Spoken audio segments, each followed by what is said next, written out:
Bonjour, bonjour Ariane, bonjour Augustin, bonjour à tous et merci beaucoup d'être là avec nous. Donc oui, comme Augustin le disait ou Ariane, ça reste un gros challenge pour moi parce que je ne suis pas du tout habituée à donner des webconférences. Pour moi, c'est la première fois. Donc il y a l'aspect technique effectivement qu'Augustin prend en main, donc c'est là un soulagement. Et puis, il va y avoir l'aspect pratique de la conférence où on va voir comment ça va se passer. Je vais essayer de gérer en même temps le PowerPoint et mes idées. Et puis, on va voir si tout ça se passe bien. Et ben, donc moi, je m'appelle, donc pour ceux qui ne me connaissent pas, je m'appelle Hélène Lebert et je suis donc éthologue, donc spécialiste du comportement des animaux sauvages. Et j'ai choisi pour ma part de les étudier dans leur milieu naturel. Et puis à côté de ça, j'ai une casquette aussi de guide conférencière polaire. Donc ces deux casquettes-là m'ont permis de pouvoir un peu étudier les animaux, de nombreux animaux sous un peu tous les angles. Et donc autant j'ai pu travailler sur trois espèces d'albatros que sur le gorfou sauteur subtropical, en passant par les otaries, les baleines bleues. Et j'ai une grande passion aussi pour les grands carnivores sur lesquels j'ai travaillé en Finlande et en Russie, notamment sur les loups particulièrement. Et aussi donc une grande passion pour les grands singes et on va pas mal en parler d'ailleurs ce soir. Donc j'aimerais donc vous parler des émotions. Donc c'est un sujet qui me tient beaucoup à cœur, particulièrement à cœur, parce que comme disait Ariane, on avance beaucoup en ce moment sur le monde animal, sur nos compréhensions du monde animal et sur les questions qu'on se pose sur ces mondes-là. Et donc je vais essayer d'apporter le maximum de lumière à vous tous. Voilà. Je ne sais pas si tout sera simple, je ne sais pas si pour les enfants ce sera très simple, mais voilà, je vais faire au mieux pour essayer de simplifier un petit peu.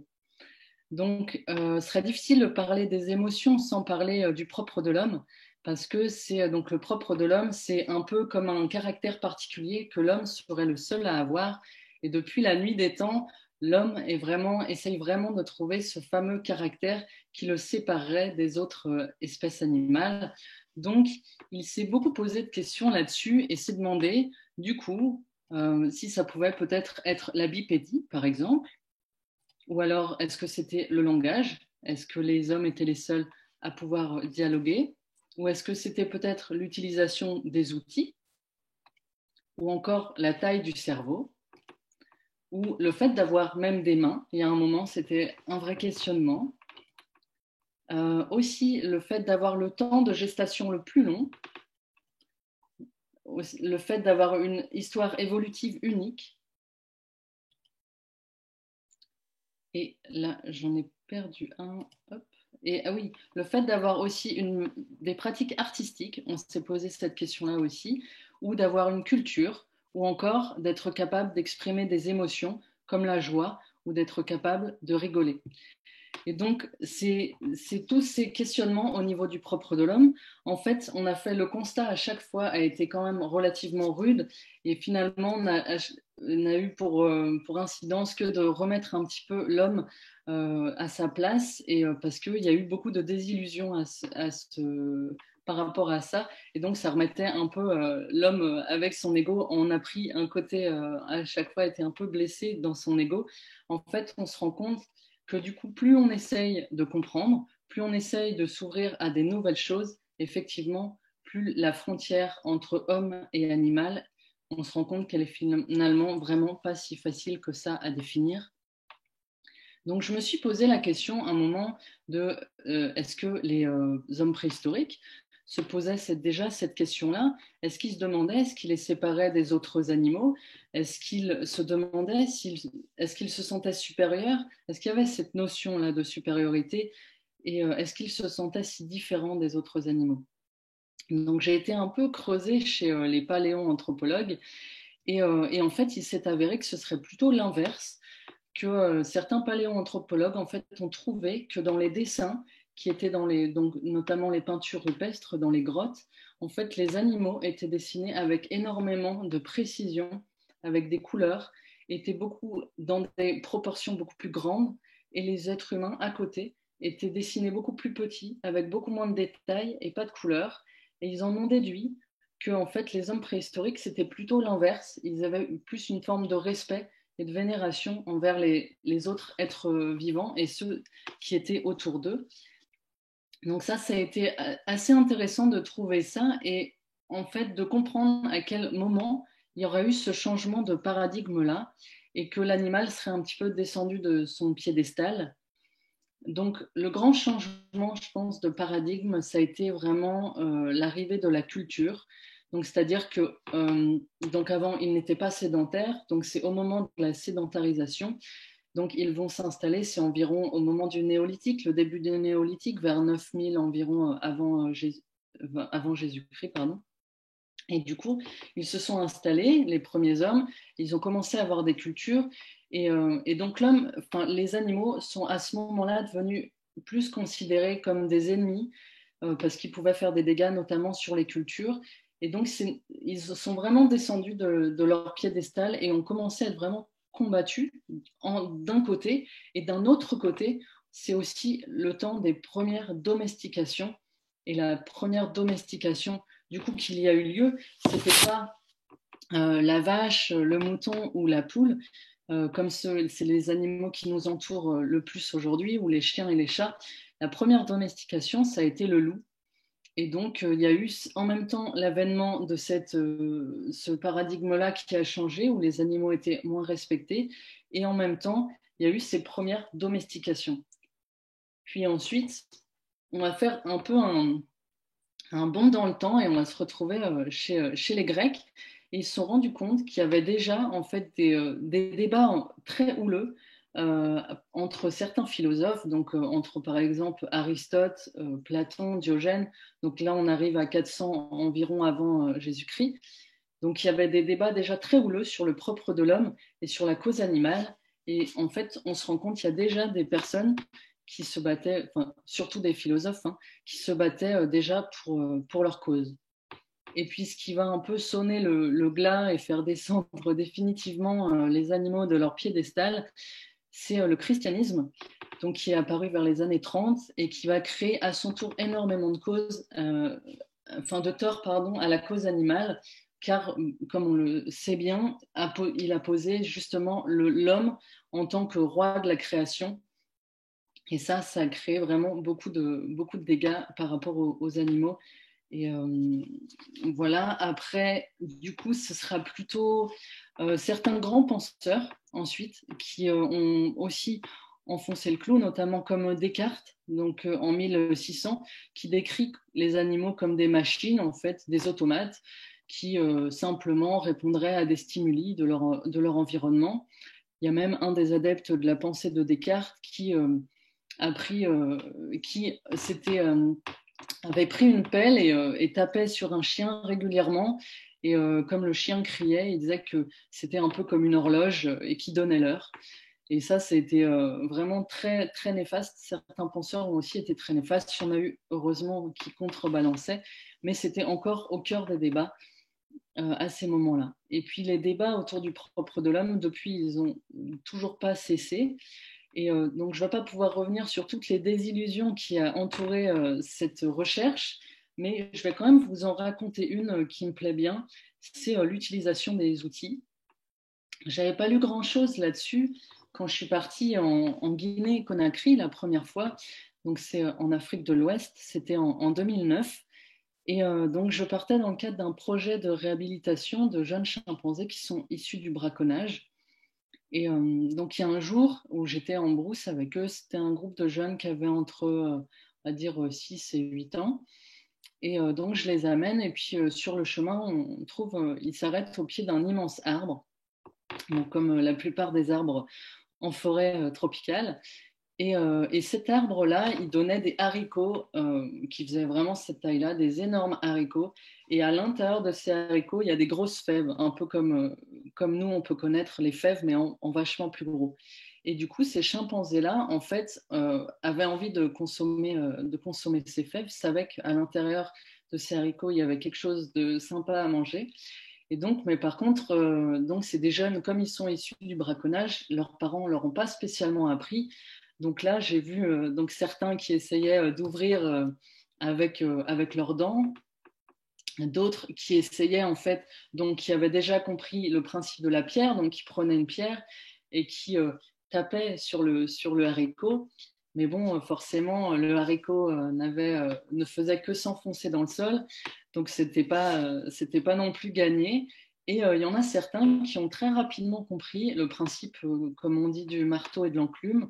Donc, c'est-à-dire que pour pouvoir ouvrir ce haricot-là, il fallait d'abord trouver une pierre plate qu'il fallait mettre au sol, et puis ensuite prendre donc l'autre pierre dans sa main, mettre le haricot sur la tranche, et après mettre vraiment beaucoup de temps et beaucoup de volonté pour réussir à ouvrir le haricot et être récompensé.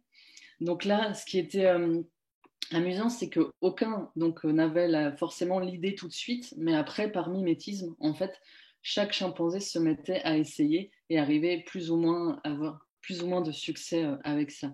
Et donc, cette utilisation-là des outils, elle a été observée chez des chimpanzés en Côte d'Ivoire pour ouvrir des noix, cette fois, parce que après, ça dépend aussi beaucoup, évidemment, des environnements et ce qui se trouve sur l'endroit où ils sont. Et donc, il y a eu des restes en fait qui ont été trouvés et on sait maintenant avec certitude que certains chimpanzés cassaient déjà des noix comme ça avec ce principe du marteau et de l'enclume depuis plus de 4300 ans. Donc pour dire que l'utilisation des outils chez certains animaux est loin d'être récente. Et pour la petite histoire, du coup, une fois, il y a une chimpanzé avec laquelle j'avais beaucoup d'affinités et qui est venue après qu'on leur ait montré un peu par rapport au haricot. Elle est arrivée avec une tortue sous le bras et dans l'autre main, une pierre. Et donc, elle me l'a amenée comme ça et elle voulait que je lui montre en fait comment casser la tortue avec la pierre. Donc là, c'était comment dire, euh, disons que j'ai pas réussi à le faire. Un chimpanzé adulte l'aurait fait, lui aurait montré, hein. Mais moi, c'était ma limite d'être humain. Et du coup, j'ai gardé la tortue près de moi et puis je l'ai fait passer à autre chose. Mais certains chimpanzés mangent aussi des tortues dans le milieu naturel et notamment en saison sèche quand il manque de fruits sur place. Donc c'est reconnu. Après, ils n'utilisent pas une pierre. Ils fracassent directement la tortue sur les arbres. Et certains sont même vraiment spécialisés dans les tortues. Voilà. Et donc, la première utilisation des outils, enfin finalement l'observation d'utilisation des outils, pas la première utilisation, et donc, elle n'a été faite qu'en 1960. Donc, vous voyez, c'était vraiment hier. Et en fait, c'était grâce à Louis Leakey. Ça ne doit pas vous dire grand-chose. C'est un paléoanthropologue. Et c'est un monsieur qui a envoyé trois femmes dont vous devez connaître au moins deux. Donc, la première, elle s'appelait Birute Galdikas et il l'a envoyé travailler sur les orang-outans à Bornéo. Et il a envoyé aussi donc deux femmes, je pense que vous connaissez mieux. Donc, Diane Fossey sur les gorilles au Rwanda et Jane Goodall sur les chimpanzés dans le parc national de Gombe en Tanzanie. Et donc, il a envoyé ces trois femmes-là, c'était volontaire que ce soit des femmes, déjà, parce qu'il voulait vraiment changer. On se rend compte qu'il y a toujours un biais de l'observateur, qu'on le veuille ou non. Et du coup, en envoyant des femmes, il voulait vraiment changer le regard, parce que jusque-là, c'était vraiment que des hommes qui observaient. Donc, il voulait vraiment changer le regard et avoir un regard neuf sur des espèces qui n'avaient jamais été étudiées. Donc c'était voulu que ce soit des femmes. Et ce qui était voulu aussi, c'est que c'était des femmes qui n'avaient que peu ou pas de bagage scientifique du tout, pour qu'elles puissent avoir vraiment un regard le plus objectif possible sur ce qu'elles allaient voir dans la brousse. Et donc, en septembre de cette même année, il y a Jane Goodall, du coup, qui fait une découverte du coup, exceptionnelle pour l'époque et qui découvre que les chimpanzés utilisaient des outils. Et donc à ce moment-là, donc elle envoie un téléx à ce fameux Louis Leakey, son employeur, et qui lui répond à cette nouvelle. Donc il va falloir soit revoir notre définition de l'outil, ou bien nous allons être obligés de considérer le chimpanzé comme un homme. Et à l'époque, donc c'est récent, hein, 1960, certains s'en souviennent peut-être. Je ne sais pas si ça avait vraiment éclaboussé le grand public, mais dans le milieu scientifique, ça a fait un réel tollé parce que c'était une des choses qu'on considérait vraiment comme le propre de l'homme. et du coup qui a vraiment chamboulé beaucoup les grands penseurs de l'époque. Il y en a même qui ont proposé, qui ont dit bon bah alors si si le chimpanzé utilise des outils, l'homme est par contre le seul à savoir réutiliser des outils. Il y en a qui se creusaient vraiment la tête. Et en fait, non, même pas. C'est que chez les chimpanzés, il y a aussi la réutilisation des outils, c'est-à-dire que les chimpanzés peuvent conserver des outils, les emmener avec eux, parce que une fois qu'on aime ces outils, voilà, et du coup les emmener avec eux et sur un autre spot et les utiliser aussi sur un autre spot. Donc pas de chance, c'était pas non plus encore gagné. Donc ensuite, forcément, donc les choses ont évolué au fur et à mesure. Et aujourd'hui, donc le projecteur est braqué sur les émotions. Donc c'est pas que ce soit tellement un sujet nouveau, parce qu'en fait Jane Goodall en parlait déjà beaucoup des émotions chez les grands singes et les autres femmes aussi, que ce soit Diane Fossey ou Virunte Galdikas, j'ai toujours du mal à dire son nom. Mais ce qui a vraiment évolué, c'était qu'avant, on considérait que ça pouvait être valable pour les chimpanzés, avec lesquels on partage 98,4% de notre patrimoine génétique. Donc on se disait, bon, à la limite, c'est OK. Ou alors d'autres mammifères dits supérieurs, on arrivait encore à accepter certaines choses.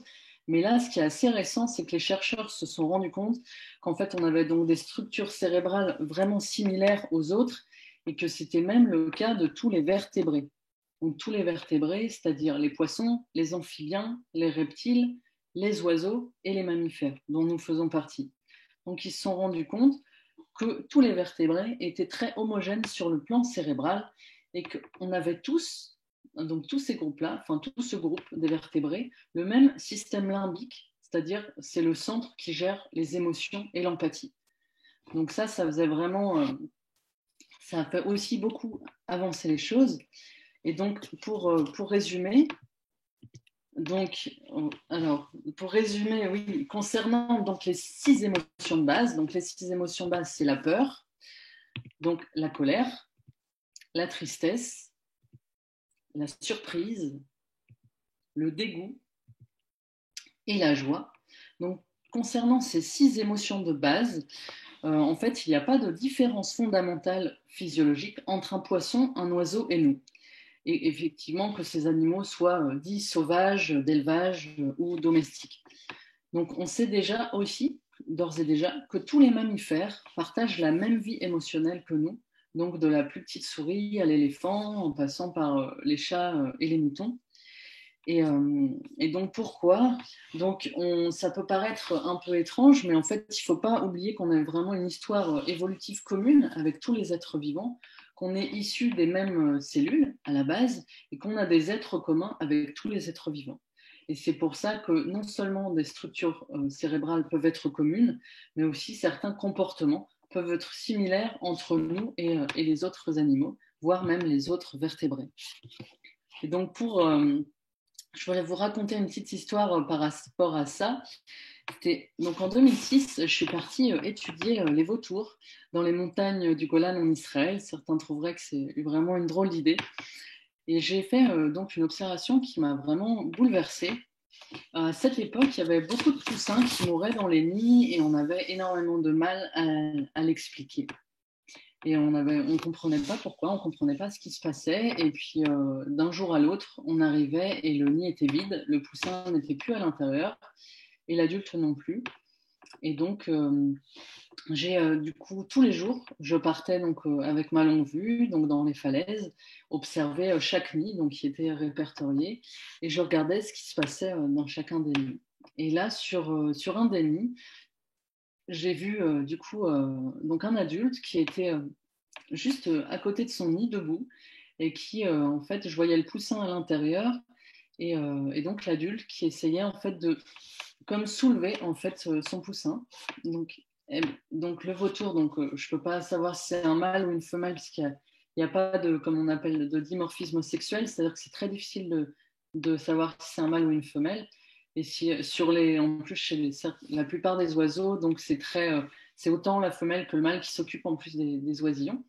Donc là, c'était un vautour, donc mâle ou femelle, je ne sais pas, donc qui était à côté, donc debout à côté du nid et qui essayait donc avec son bec de passer donc son bec sous le corps du vautour, sous le corps du poussin, pardon, et puis sous sa tête, et qui essayait de le soulever, de soulever sa tête, de soulever son poussin. Et en fait, rapidement, je me suis rendu compte que son poussin était mort. Donc ça a duré assez longtemps comme ça. Et même le lendemain, du coup, quand je suis revenue, en fait, le vautour était debout à côté de son nid, ne regardait plus du tout vers le nid, regardait vers la falaise. Moi, j'observais, de l'autre côté de la falaise. Donc, en fait, le vautour regardait vers moi. Et ça a duré comme ça 2, 3 jours où du coup il restait. C'était un comportement qui était complètement qui n'avait jamais en fait été observé, que moi j'avais jamais observé. Et donc ce vautour qui restait, donc il restait 2, 3 jours en fait debout à côté du nid avec son poussin mort à l'intérieur. Et c'était le 3e ou 4e jour. J'ai vu en fait le vautour donc commencer à prendre son envol. Et au lieu de partir directement, comme il faisait toujours, vers la vallée du lac, de la mer de Galilée, où il prenait beaucoup de vitesse, là, cette fois, en fait, le vautour, il a fait des cercles. Il faisait à hauteur du nid. Il faisait des cercles dans la falaise à hauteur du nid. Et puis, ça a duré un petit peu comme ça. Et puis, il a fini par faire de plus en plus des grands cercles et à monter comme ça jusqu'à disparaître. Et à partir de ce moment-là, je ne l'ai plus jamais revu. Et donc, à ce moment-là, j'ai compris que j'avais vraiment observé un deuil, en fait, chez un vautour. Donc, ça peut paraître assez incroyable, mais je n'ai pas compris tout de suite. C'est vraiment après, en lisant sur ces deuils, en fait, chez les animaux. Donc, j'avais probablement observé un deuil chez un vautour, et donc un comportement qui s'apparentait à de la tristesse.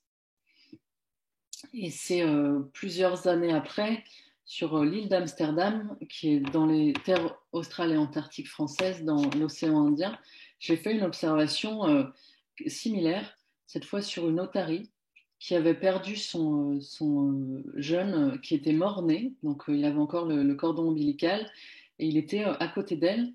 Et donc, elle lui faisait aucun soin, hein, elle avait bien compris que son petit était mort. Et par contre, elle empêchait en fait tous les prédateurs de s'approcher et ses congénères de s'approcher.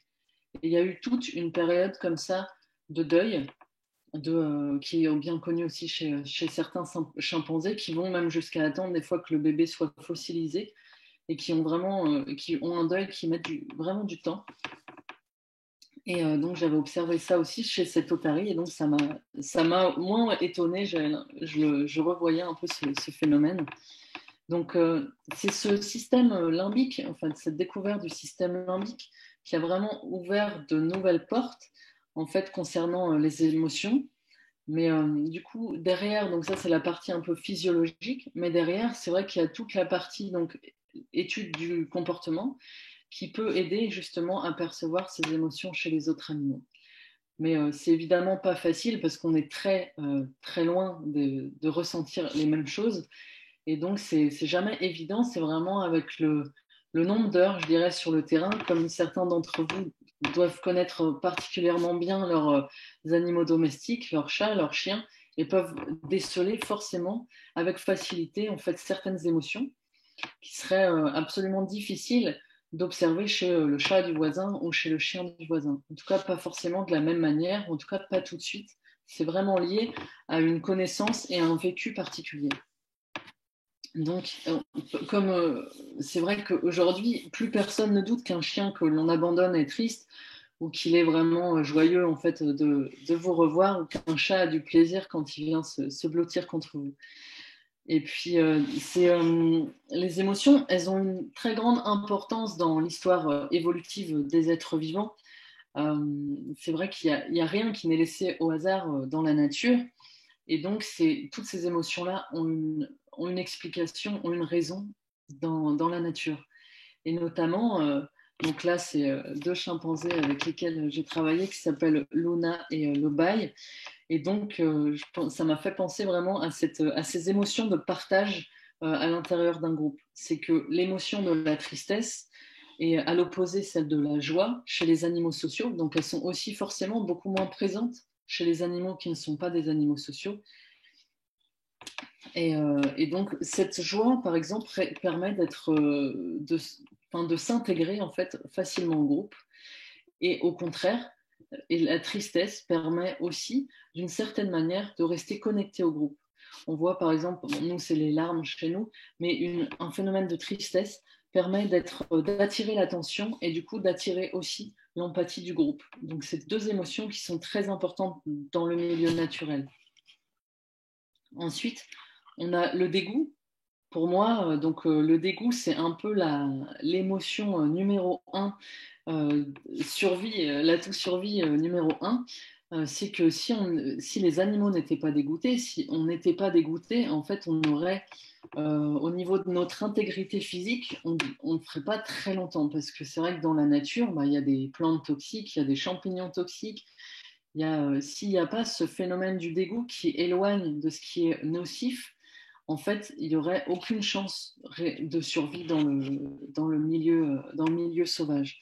Donc pour moi, c'est vraiment le dégoût, un peu l'émotion numéro un de survie dans la nature. Ensuite, il y a les émotions aussi telles qu'on les connaît bien. Donc la surprise, la colère ou la peur, et donc qui permettent non seulement avec la surprise de rentrer en éveil très rapidement pour parer n'importe quelle situation inattendue, et aussi ça permet après la colère ou la peur de miser une énergie extraordinaire d'un seul coup, parce que c'est vraiment un pic, hein, l'émotion, en fait l'adrénaline, les battements cardiaques, tout ça, c'est vraiment le corps qui se met en route d'un seul coup pour un effort très bref en général, c'est pas un effort qui pourra durer très longtemps. Et ça, c'est aussi en termes de survie, c'est absolument totalement essentiel. Donc nous, c'est vrai qu'en tant qu'être humain qui vivons beaucoup en sécurité, c'est beaucoup plus dur à comprendre. Peut-être que ces émotions ont traversé le temps, mais quand on se retrouve en brousse et qu'on est tellement vulnérable, on se rend compte pourquoi ces émotions sont encore là aujourd'hui. J'ai notamment, bon, ça ne doit pas être la plus grosse peur que j'ai eue dans ma vie, mais j'ai eu ce souvenir-là quand j'ai pensé à ça. C'était donc toujours en Afrique.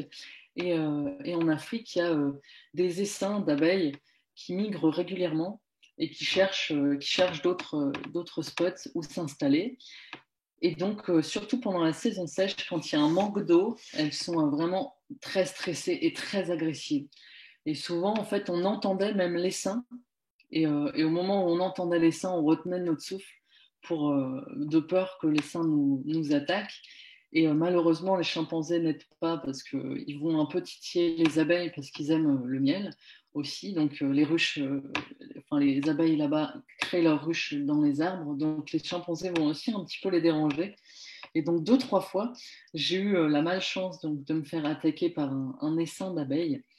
Et d'habitude, dans la brousse, on se prend les pieds dans chaque bout d'herbe, dans chaque liane, parce que c'est un milieu qui est très fermé, quoi, la brousse en forêt tropicale. Et donc, je me prenais à chaque fois les pieds dans chaque liane, on manquait de trébucher à chaque fois. Et là, je me suis rendu compte avec cette peur-là que les fois où j'avais fui en courant devant les abeilles, que j'avais vraiment déjà l'impression d'aller super vite et que j'avais vraiment l'impression de voler au-dessus des lianes et au-dessus de tous les encombrements de la brousse.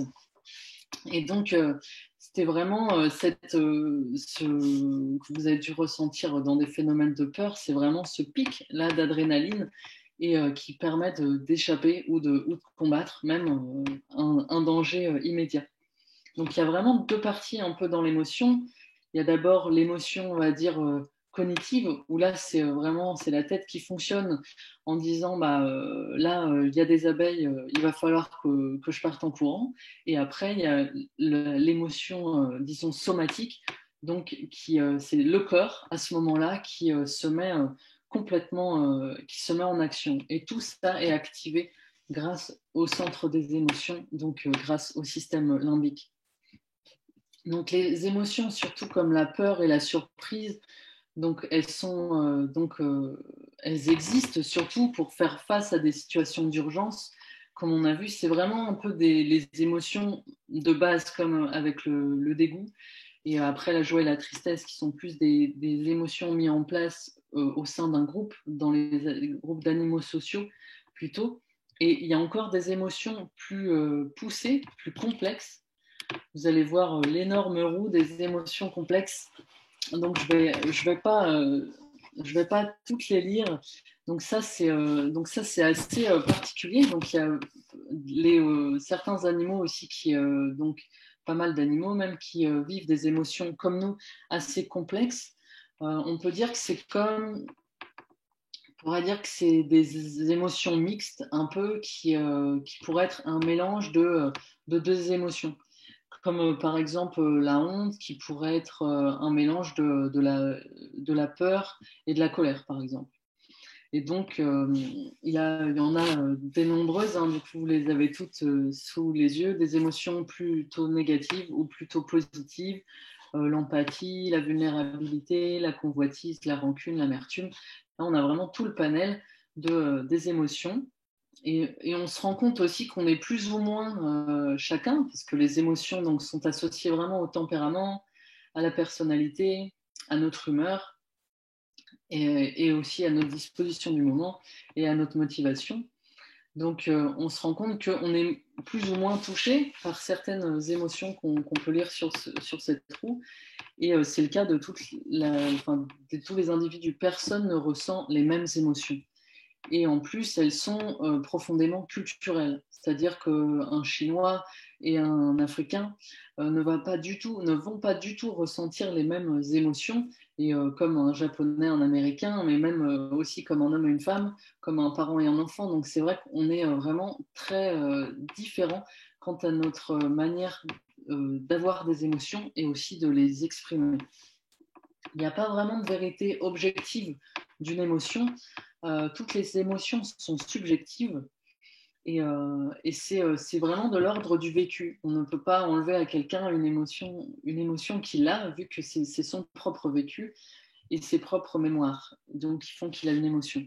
On sait simplement que plus le cerveau est compliqué, on va dire, et plus les émotions seront en général complexes.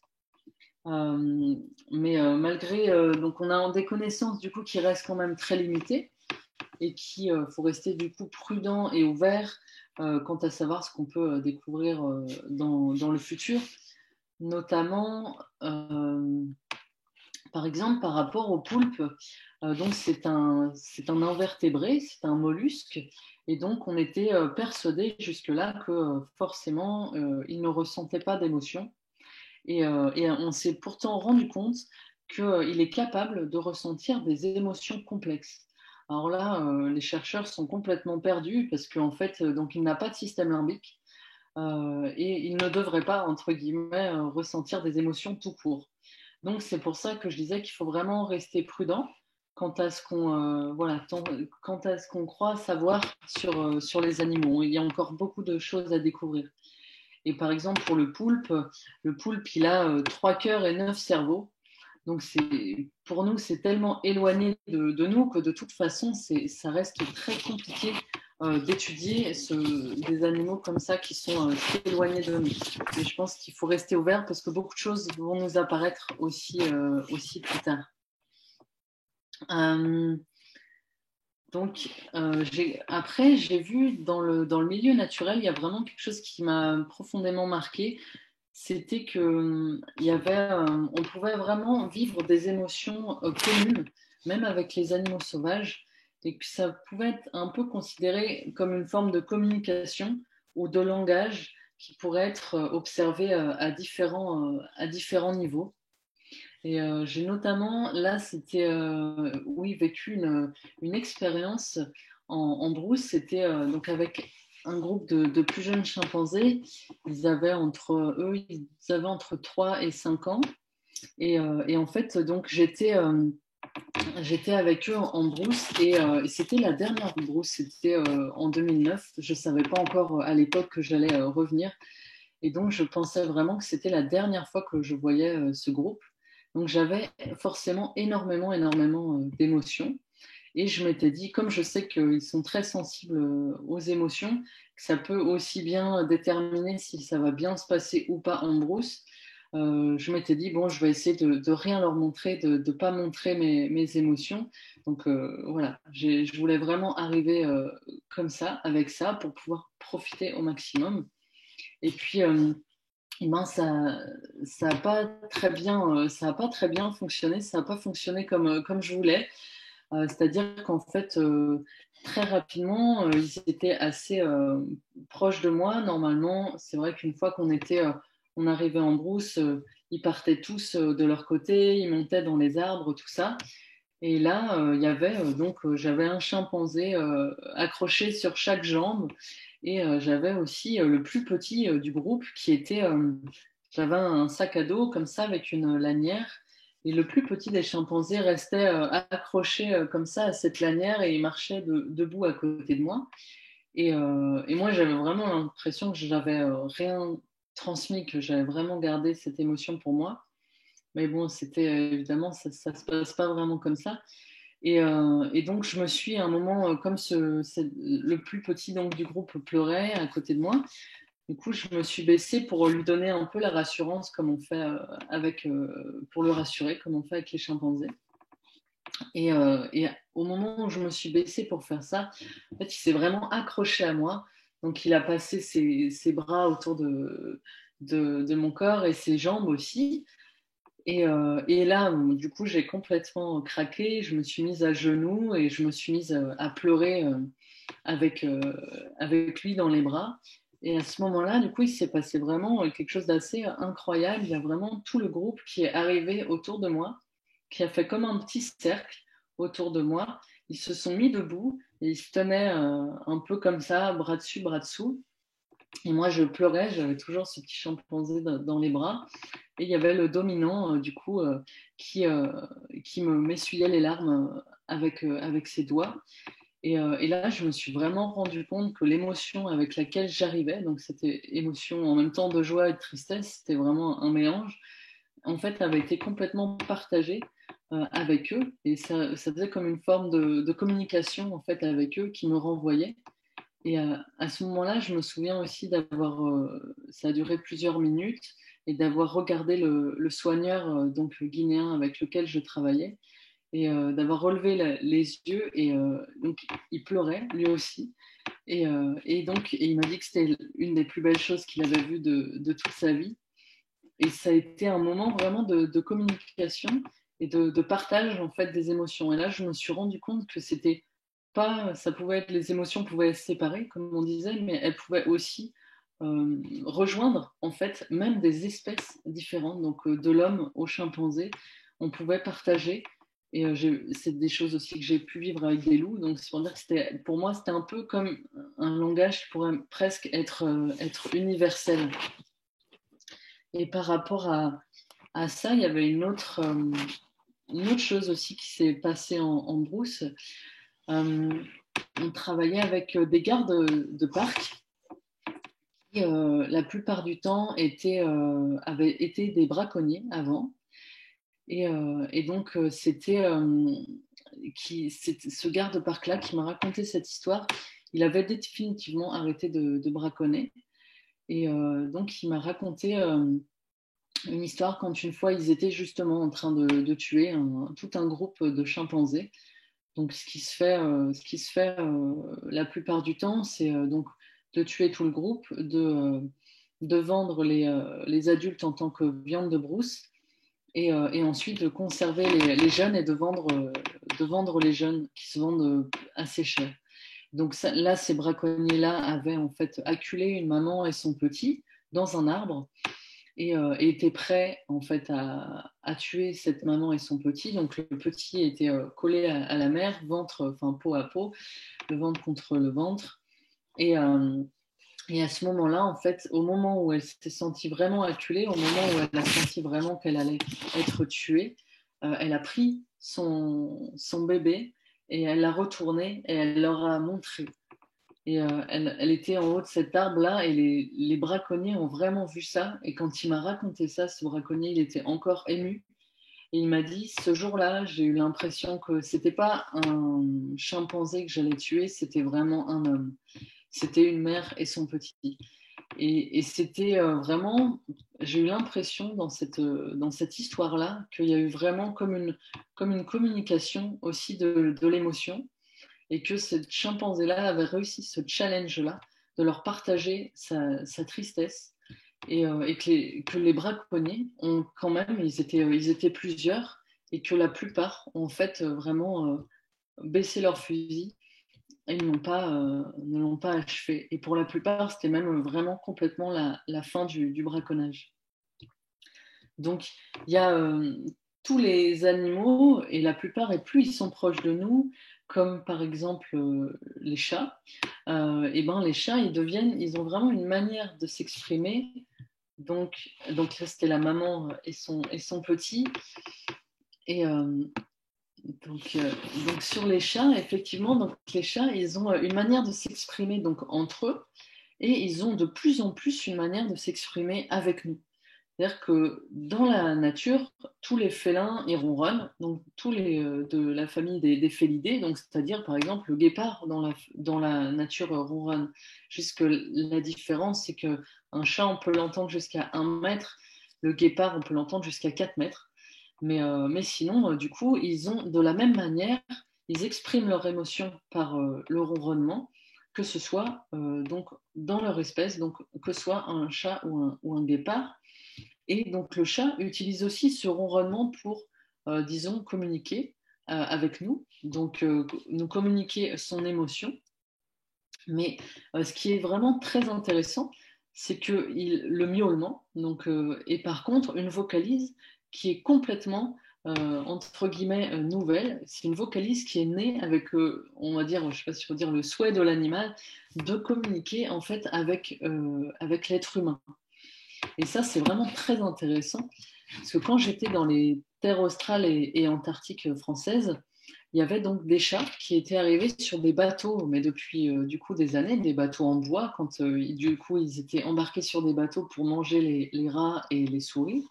Et donc ils étaient arrivés sur ces bateaux-là et ils sont descendus, enfin ils ont été mis sur l'île, je ne sais pas trop comment, mais c'est des chats qui sont devenus complètement, comment dire, qui sont retournés en fait à l'état sauvage.